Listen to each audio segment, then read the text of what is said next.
Com a minha família, já que eu estou aqui com o meu irmão, com a minha cunhada. Quero agradecer a pastora Marlise por abrir as portas, o pastor Lennon por fazer esse convite. E nessa manhã, quando eu entrei aqui nessa igreja, me veio uma reflexão no meu pensamento, que é o seguinte: existem coisas na nossa vida, planos que fazemos e nós apresentamos para Deus, e Ele diz se nós devemos fazer ou não. Existem alguns planos que é Deus que faz, e Ele apresenta eles na nossa jornada e faz com que eles aconteçam e nós obedeçamos. E eu sinto que a minha vinda aqui nessa noite para estar com vocês é um plano que não foi feito por mim ou pelo coração de nenhum homem, mas pelo Senhor. Várias coisas aconteceram, que eu não vou entrar em detalhes aqui, mas muitas coisas se alinharam, e creio eu que na providência de Deus, na soberania de Deus, era vontade dele que eu estivesse aqui para ministrar essa palavra ao seu coração. Agora deixa eu te contar uma coisa: se fosse para vir aqui para me ouvir, nem eu vinha, mas para ouvir o Senhor, eu estou aqui, e eu espero que você também. E por isso eu quero te desafiar, meu irmão, a sair às vezes de um estado religioso que nós entramos, ritualístico que nós entramos, porque nós nos acostumamos às coisas, nos acostumamos a vir à igreja. Mas eu quero que você, essa noite, abra o seu coração de maneira intencional, de maneira consciente, para ouvir o Senhor e o que Ele tem para ministrar ao nosso coração através da palavra dEle. E eu quero começar esse momento pedindo a você que feche os seus olhos, coloque a sua mão sobre o seu coração e peça ao Senhor que Ele fale contigo nessa noite. Peça a Ele que Ele destampe os seus ouvidos, que Ele fale ao seu coração de maneira poderosa e transformadora por causa da palavra dEle. Clame ao Senhor por sua vida, para que você não seja distraído, não fique desatento, mas receba aquilo que vem dos céus para o seu coração. Pai, nós estamos aqui para te ouvir. Nós precisamos te ouvir. Eu quero clamar ao Senhor, Pai, que nessa noite o Espírito Santo ministre ao nosso coração de uma maneira poderosa e transformadora. Pai, nós estamos aqui porque temos sede, porque precisamos de Ti, precisamos da Tua verdade. Eu quero pedir ao Senhor que me use com graça para abençoar a vida dos meus irmãos, que as palavras que eu disser possam ser fiéis à Tua palavra, e que a Tua voz seja a voz ouvida nessa noite. Em nome de Jesus Cristo eu oro, amém. Meus irmãos, como o pastor Lennon falou, nós vamos falar sobre a parábola da ovelha perdida. E eu quero convidar você já a abrir a sua Bíblia no Evangelho de Lucas. E você pode deixar a Bíblia no capítulo 15, apesar de que nós vamos começar a ler do final do 14. Você pode abrir no capítulo 15 do Evangelho de Lucas.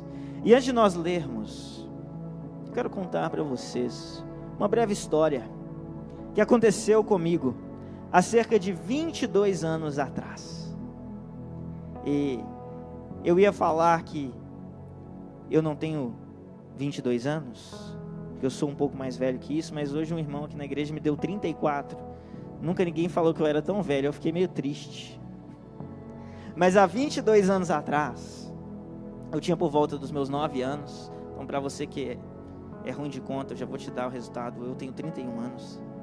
Mas há 22 anos atrás, eu tinha por volta de 9 anos, e eu ganhei um presente que me cativou, um presente que eu amei, do meu avô materno.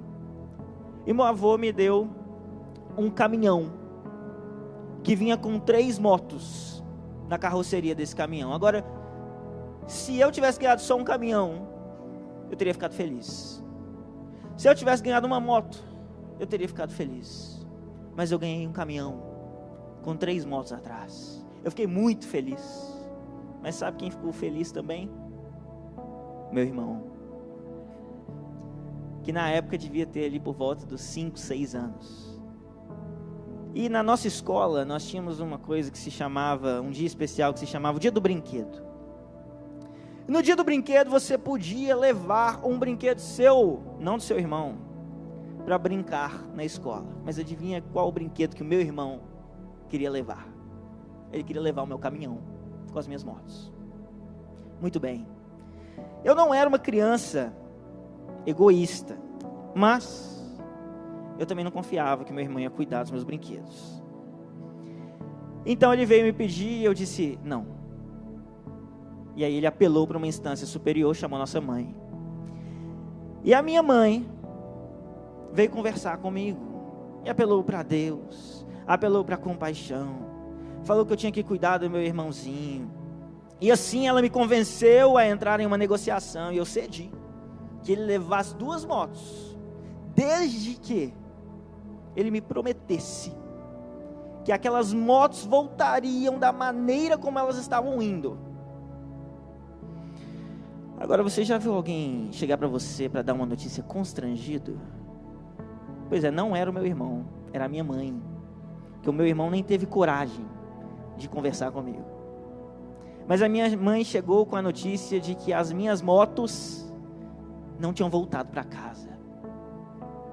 Aparentemente, nas brincadeiras lá do meu irmão, ele lançou as motos em um escorregador a quilômetros por hora e elas foram enterradas em uma espécie de areia mágica que fez com que elas desaparecessem para sempre e nunca mais fossem encontradas. E o fato de eu estar te contando essa história 22 anos depois deve significar algo a respeito de quanto isso me impactou. Mas, irmãos, fiquem tranquilos, nós fizemos as pazes ano passado, está tudo bem entre nós. Algumas horas depois, nós já estávamos brincando de outras coisas, mas é claro, como você vê, eu nunca esqueci daquelas motinhas. Mas por que eu estou contando essa história para vocês? Porque hoje nós vamos falar da parábola da ovelha perdida.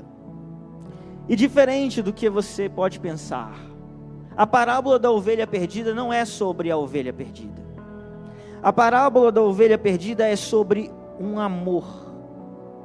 A parábola da ovelha perdida revela muito mais a respeito daquele que procura essa ovelha, do que sobre a própria ovelha. Aquilo que nós perdemos revela mais sobre o nosso amor e sobre aquele que procura. E se você acha que não faz sentido o meu amor por aquelas motos, espere até você meditar nessa parábola e perceber que o amor sentido não tem a ver com o valor do objeto amado. Esse amor que vemos aqui é uma espécie de amor incompreensível. E eu quero ler com você essa passagem que está em Lucas 15, 1 a 7. No entanto, nós vamos começar lendo do versículo 35 do capítulo 14, na parte B, parte final do versículo. Porque existe aqui um contraste que Lucas, o autor desse evangelho, estabelece que é importante para nós. E lembre-se que no original a Bíblia não é dividida em capítulos e versículos, é um texto corrido. E há um sentido nisso na ordem que ele escreve. Veja só então o que diz no fim do versículo 35 do capítulo 14 e siga até o capítulo 15, versículo 7. Assim diz a palavra do Senhor: quem tem ouvidos para ouvir, ouça.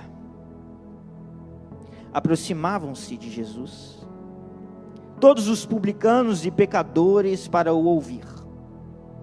Os fariseus e os escribas murmuravam, dizendo: este recebe pecadores e come com eles. Então Jesus lhes contou esta parábola: qual de vocês é o homem que, possuindo 100 ovelhas e perdendo uma delas, não deixa no deserto as 99 e vai em busca da que se perdeu, até encontrá-la? E quando a encontra, põe-na sobre os ombros, cheio de alegria. Indo para casa, reúne os amigos e vizinhos, dizendo-lhes: alegrem-se comigo, porque já achei a minha ovelha perdida.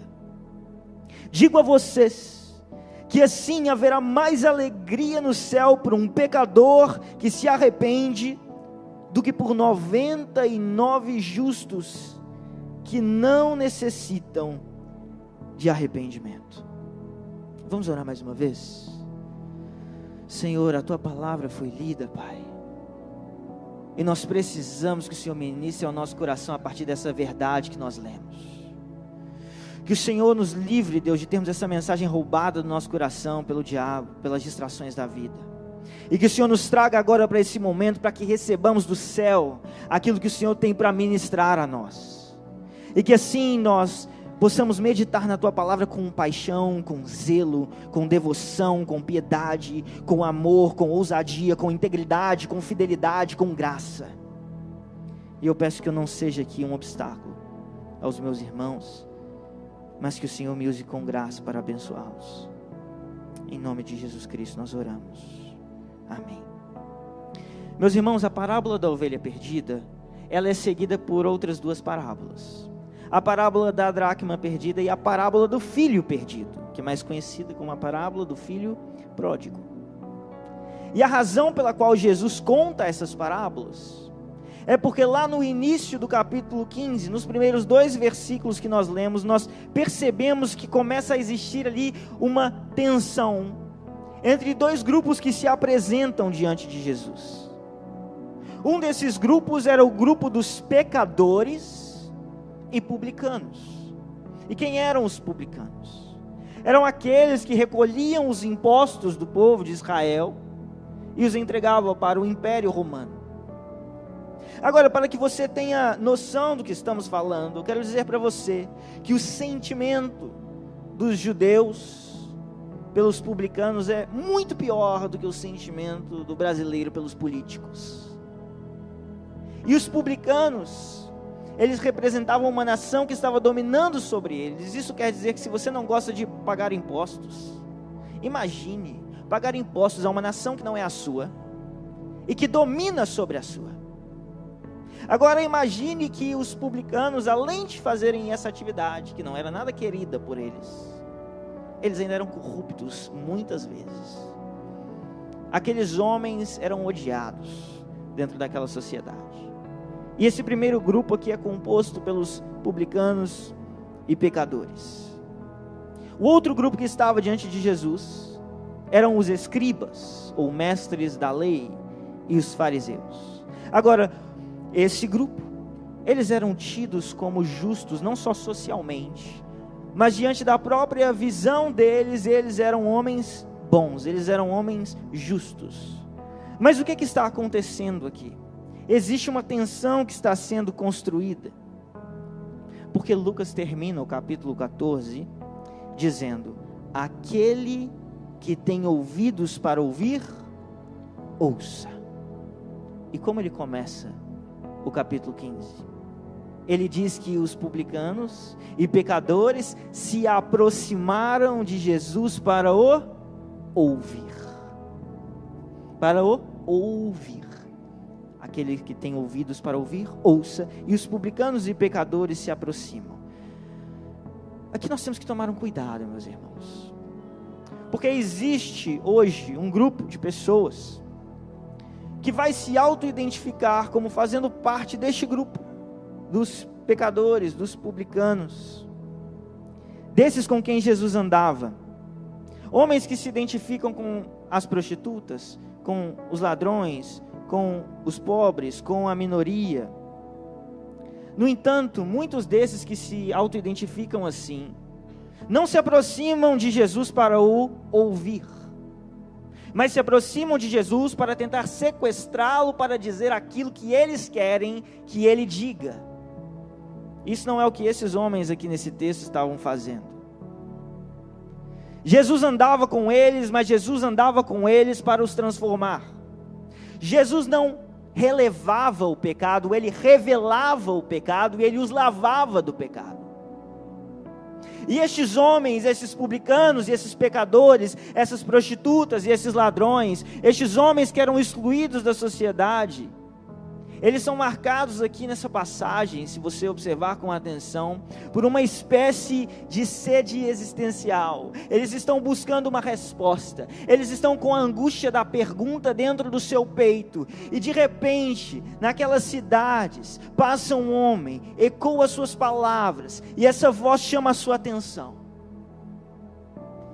E de repente eles percebem que aquelas palavras daquele homem tocam um anseio existencial que tem dentro deles, uma fome, uma sede que há no seu coração, uma resposta que eles procuram e não foi encontrada no roubo, ou na prostituição, ou em qualquer um dos seus pecados ou vícios que eles tentaram encontrar, mas aquele homem diz palavras que soam diferentes aos seus ouvidos, e assim eles se aproximam para o ouvir.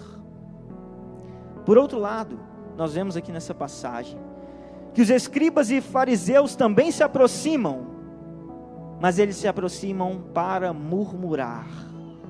E o que é que eles murmuravam? Este recebe pecadores e come com eles.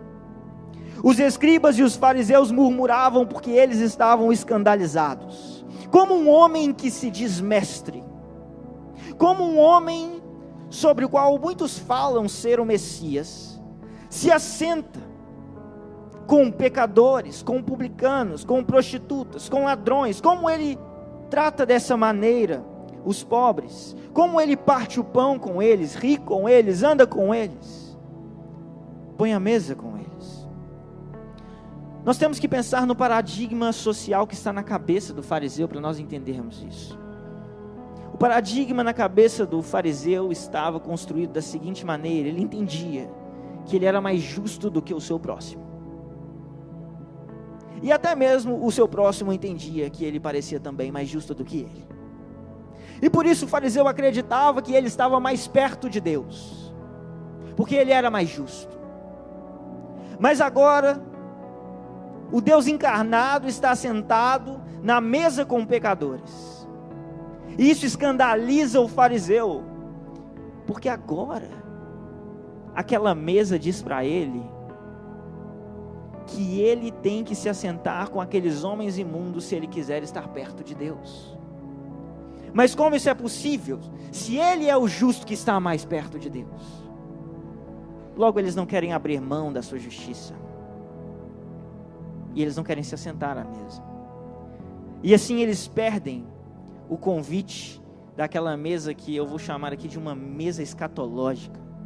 Por quê? Porque essa mesa de Jesus, quando Jesus assenta com aqueles homens, quando ele encarnou e comeu com as prostitutas, com os ladrões, com os pecadores, aquela mesa estava nos anunciando uma mesa futura, na qual pecadores se assentarão com o Senhor para celebrar o amor redentor de Deus, não mais como pecadores, mas agora como filhos dele. E quando os fariseus observavam aquela mesa, eles não entenderam essa mensagem. Eles não entenderam que Deus chamou pecadores à sua mesa para os transformar. E porque eles achavam que não tinham pecado, eles achavam que não precisavam se assentar àquela mesa, que não precisavam se aproximar dos homens imundos, para que eles se chegassem mais perto de Deus. Eles não conseguem compreender o convite do amor de Deus para a sua mesa, que celebra o seu amor redentor.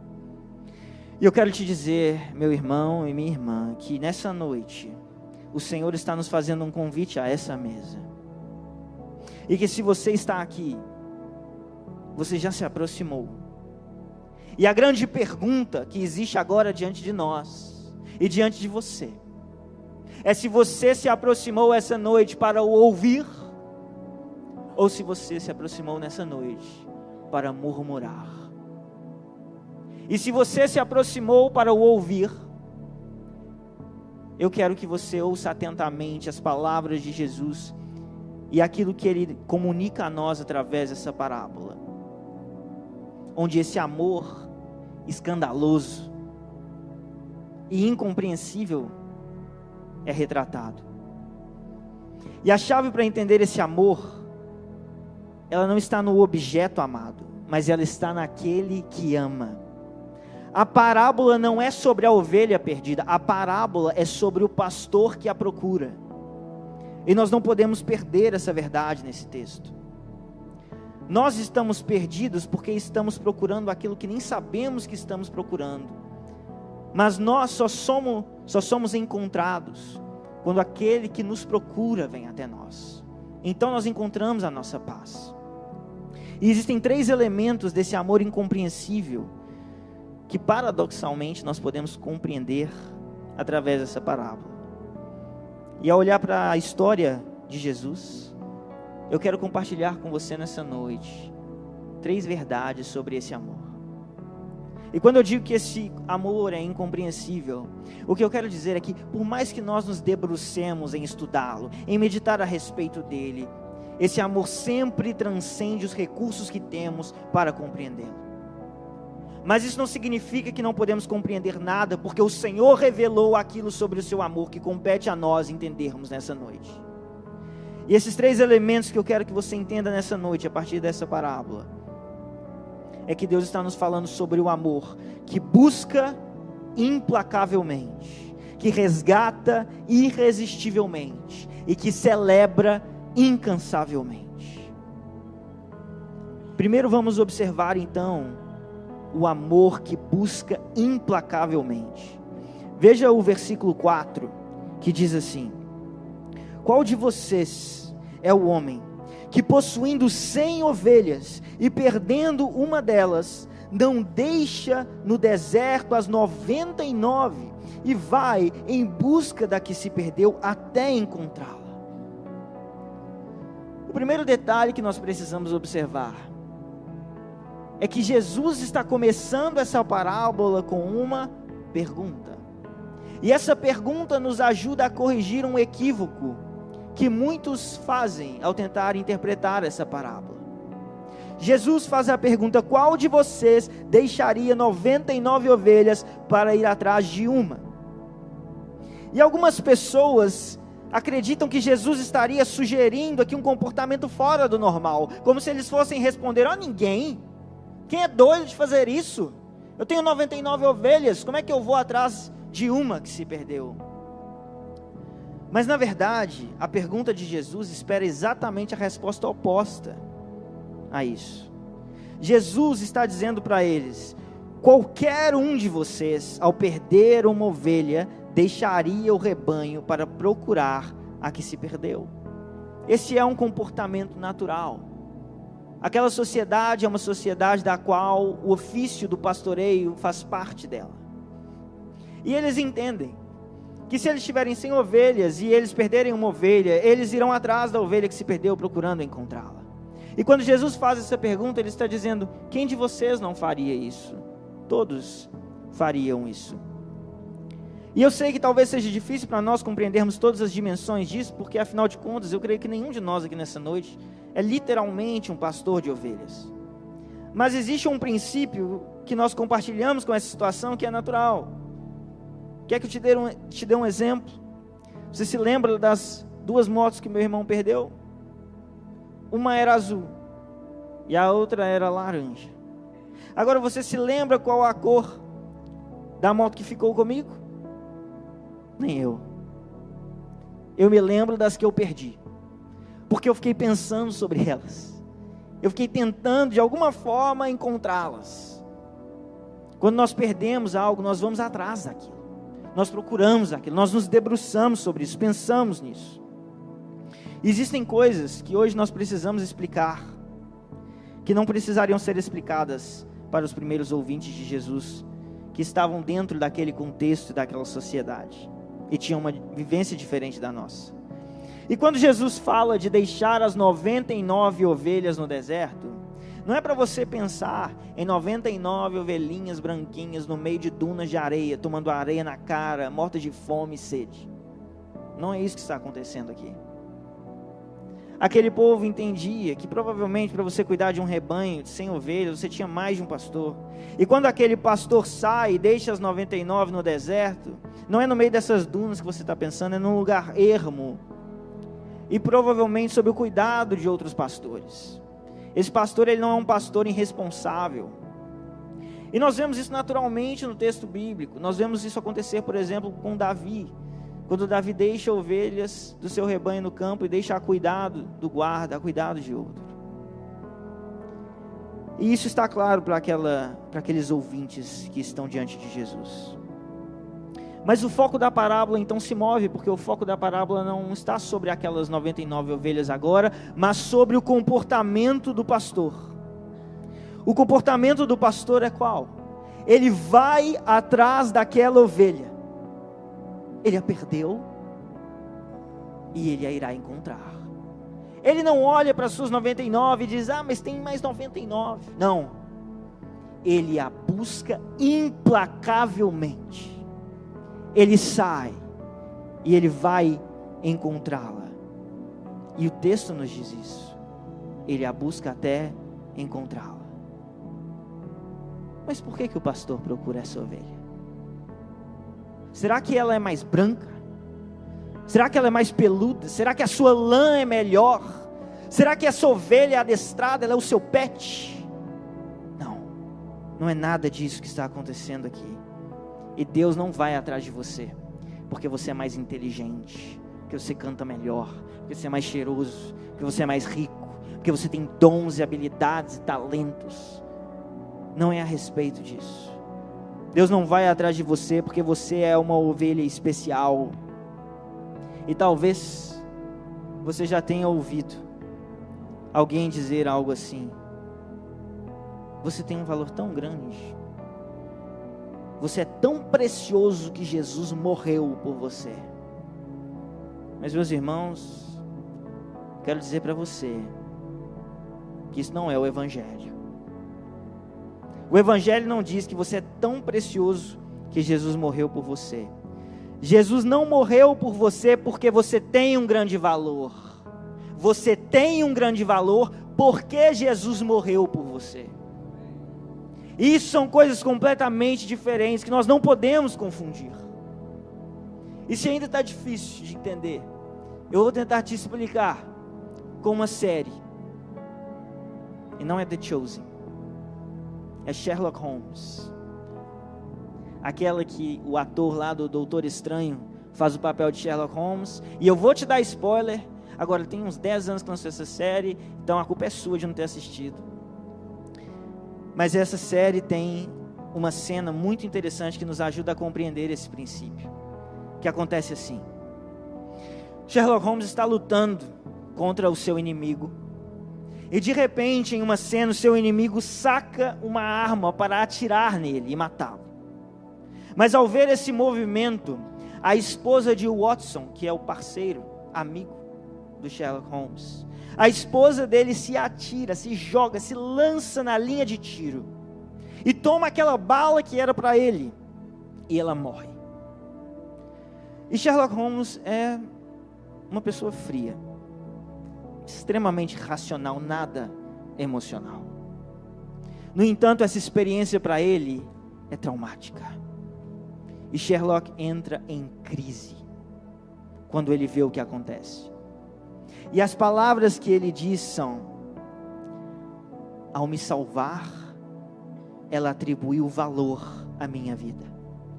E esse valor é um valor que eu não sei como gastar. O que acontece é que agora Sherlock entende que cada segundo que ele vive é um segundo que custou a vida da esposa do seu melhor amigo. E o que fazer com essa vida agora que ele recebeu? Ele percebe que ela atribuiu um valor maior do que ele pode dimensionar. E esse valor está sobre os seus ombros. Meu irmão, o pastor não vai atrás da ovelha porque ela era uma ovelha especial. Ele vai atrás da ovelha porque ela era a sua ovelha. E ninguém a pode arrebatar dele. Ele não perde a sua ovelha. Ele a busca implacavelmente. Ele se expõe a perigos. Ele vai a lugares distantes se for preciso. Ele não sabe o que ele vai encontrar pelo caminho, mas ele busca a sua ovelha implacavelmente. E Jesus não vai atrás de você porque você é especial. Ele vai atrás de você porque você pertence a Ele, e ninguém pode tirá-lo das mãos dele. E Ele nos busca até nos encontrar. E isso custou a vida do bom pastor. A cruz não mostra o seu valor, ela mostra o valor do seu pecado, ela mostra o valor do amor de Deus, e ela mostra o valor que você recebeu sobre a sua vida diante do sacrifício do Filho de Deus. E isso nos aponta para o segundo princípio do amor que eu quero que você entenda nessa parábola. Esse amor é o amor que resgata irresistivelmente. Veja o versículo 5. E quando a encontra, põe-na sobre os ombros, cheio de alegria. Veja que esse versículo não está dizendo se a encontra. Ele está dizendo quando a encontra. Porque o pastor a encontra. Ele busca implacavelmente até a encontrar. Mas antes de nós olharmos o que o pastor faz quando ele a encontra, nós podemos pensar: mas por que essa ovelha se perdeu? Essa ovelha fazia parte de um rebanho, ela estava protegida, ela estava alimentada, ela estava em um lugar seguro, mas por que as ovelhas se perdem? Às vezes as ovelhas se perdem por ilusão, às vezes as ovelhas se perdem por distração. Às vezes a ovelha pode ter olhado assim para aquela grama e pensado: talvez ali tenha mais alimento, ali tem alguma coisa interessante, eu quero ver o que é aquilo. E ela então, por ilusão, tenta perseguir essa miragem que está diante dela. Às vezes a ovelha se perde por distração. Ela para de prestar atenção na voz do pastor, ela deixa de ouvir. Eu me lembro de me perder por distração quando eu era criança. Uma vez eu dei a mão para uma moça estranha no shopping e pedi para ela comprar uma coisa que estava na vitrine para mim, pensando que era minha mãe. De repente não era minha mãe. Outra vez eu vi o meu irmão fazer a mesma coisa na minha frente. Às vezes nós nos perdemos porque nós estamos distraídos. E assim, nós achamos que sabemos o caminho, achamos que sabemos para onde estamos indo, mas de repente nós estamos sozinhos, sujos e com fome. E é assim que acontece com a ovelha perdida. Agora, você se lembra que no começo da nossa passagem, os publicanos e pecadores se aproximavam de Cristo para o ouvir? Existe algo na voz do Cristo que os chama. Existe algo na voz de Jesus que os atrai. Existe algo na voz dele que faz com que as suas ovelhas reconheçam essa voz, porque o próprio Cristo diz em João 10:27, as minhas ovelhas ouvem a minha voz, eu as conheço e elas me seguem. Quando o pastor fala, as ovelhas vêm. Quando a palavra do pastor é anunciada, as ovelhas vêm. Elas são atraídas por essa voz que lhes é familiar, porque elas pertencem a Ele. O pastor as busca implacavelmente, e quando ele as encontra, o que acontece? A ovelha vai dizer: não, obrigado, estou melhor aqui. A ovelha vai fugir do pastor? Não, ela não tem essa opção. Ele as resgata irresistivelmente. Quando o pastor encontra as ovelhas, o que ele faz? Ele a coloca sobre os seus ombros. Aquela ovelha foi para longe sobre as suas próprias patas, mas ela vai retornar para casa sobre os passos do pastor. É o movimento do pastor, é a busca do pastor, são os ombros do pastor, é o carregar do pastor, são os passos do pastor que trazem a ovelha de volta para casa. E assim, ao carregar aquele fardo, que vamos dizer, talvez fosse no mínimo de uns 50 quilos, aquele pastor faz isso, cheio de alegria. E isso deve nos impressionar. Ele faz isso cheio de alegria. Ao falar sobre as suas ovelhas, Jesus, o bom pastor, diz em João 10, 28, eu lhes dou a vida eterna, jamais perecerão, e ninguém as arrebatará da minha mão. Meu irmão, o caminho que o bom pastor percorreu para buscar as suas ovelhas lhe custou a vida, sofrimento, abandono, humilhação. Esse é o caminho que o Cristo fez para buscar aqueles que são seus. E o profeta Isaías escreve no capítulo 53, versículo 6, todos nós andávamos desgarrados como ovelhas, cada um se desviava pelo seu próprio caminho, mas o Senhor fez cair sobre ele a iniquidade de todos nós. A sua busca é implacável, o seu resgate é irresistível. Esse é o movimento que o bom pastor faz para chamar as suas ovelhas, e ninguém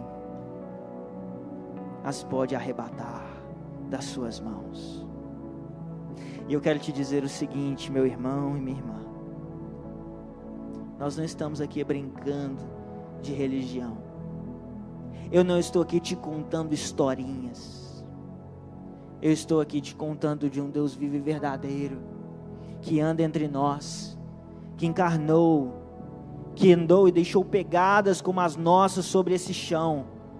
De um pastor que contou essa parábola diante de homens de carne e osso. Nós não estamos aqui brincando de religião, e eu te direi uma coisa: esse bom pastor que vivo está aqui nessa noite, e está a chamar as suas ovelhas, e Ele está aqui para colocá-las sobre os seus ombros, e levá-las de volta para casa, e ninguém as arrebatará da sua mão. Esse amor é um amor que busca implacavelmente, que resgata irresistivelmente, e é um amor que celebra incansavelmente. Veja os versículos 6 e 7. E indo para casa, reúne os amigos e vizinhos, dizendo-lhes: alegrem-se comigo, porque já achei a minha ovelha perdida. Digo a vocês que assim haverá mais alegria no céu por um pecador que se arrepende, do que por 99 justos que não necessitam de arrependimento. A cena final dessa parábola é um golpe final sobre os ouvintes de Jesus. Jesus está aqui para nós e para eles, descrevendo essa cena do pastor chegando em casa. Esse pastor, ele saiu daquela vila, e quando ele sai daquela vila, aqueles homens que ficam não sabem se ele voltará. Eles não sabem para onde ele está indo. Eles sabem o que ele está indo fazer, sabem que ele está indo buscar a ovelha que se perdeu, mas o que ele vai encontrar pelo caminho, o que vai acontecer pelo caminho, e se ele encontrar a ovelha, ele trará a ovelha, ele achará a ovelha viva.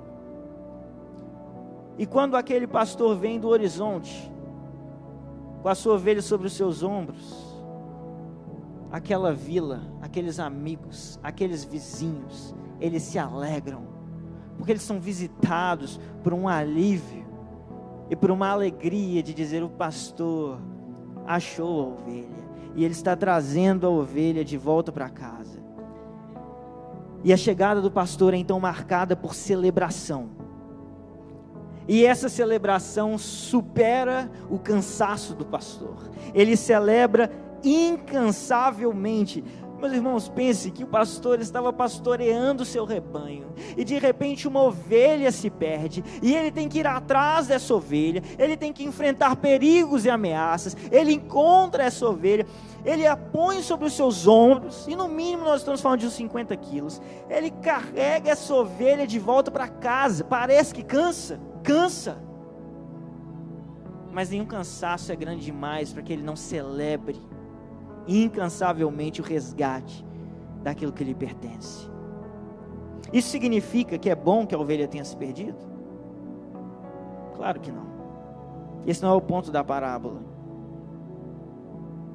Quando eu tinha por volta de uns 13 anos,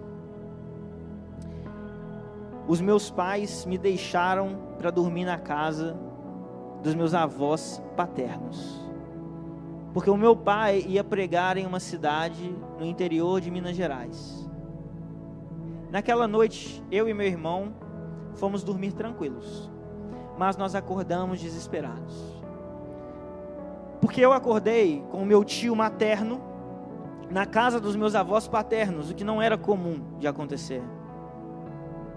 E ele estava lá desolado, porque ele recebeu a notícia de que no caminho para aquela cidade, meu pai tinha perdido o controle do carro, capotado, caído em um desfiladeiro e parado dentro de um rio. E ao acordar com aquela notícia, ao ver o meu tio chorando na casa dos meus avós, a pergunta que pulsava no meu coração e na minha mente é: e eles estão bem? Ou será que eu os perdi? E graças a Deus, louvado seja o Senhor, eles não tiveram nenhum arranhão. Eles chegaram em segurança em casa. Mas eu quero te dizer uma coisa, e é por isso que eu estou te contando essa história. Meus pais viajaram muitas outras vezes. Muitas outras vezes. Mas qual vez você acha que foi a chegada mais celebrada? Eu não preciso nem te responder essa pergunta. No entanto, ainda assim, você acha que eu prefiro que os meus pais capotem o carro todas as vezes que eles saem de casa e voltem em segurança? Ou que eles jamais passem nem perto de sofrer nenhuma espécie de acidente? Claro que eu prefiro que eles sejam completamente preservados, não sofram nenhuma espécie de acidente. E da mesma maneira, é melhor que a ovelha nunca se perca, mas a sua chegada, o seu achado é marcado por uma grande festa e uma grande celebração. Por que é que Jesus diz então: digo a vocês que assim haverá mais alegria no céu por um pecador que se arrepende do que por 99 justos que não necessitam de arrependimento? Jesus está aqui ironizando os escribas e os fariseus. Ele está dizendo que quando uma ovelha é encontrada pelo pastor, o pastor se alegra, os vizinhos se alegram, os amigos se alegram, mas diante das ovelhas de Israel que estão ali sendo encontradas, os fariseus não se alegram. Eles não se alegram quando a ovelha é encontrada, e eles não trazem alegria para ninguém com a sua própria justiça. Tudo que eles fazem é murmurar. E quando Jesus fala sobre os 99 justos que não necessitam de arrependimento, ele os está ironizando porque eles se viam como justos e até eram reconhecidos socialmente como justos, mas eles não traziam alegria ao pastor e eles não traziam alegria nos céus.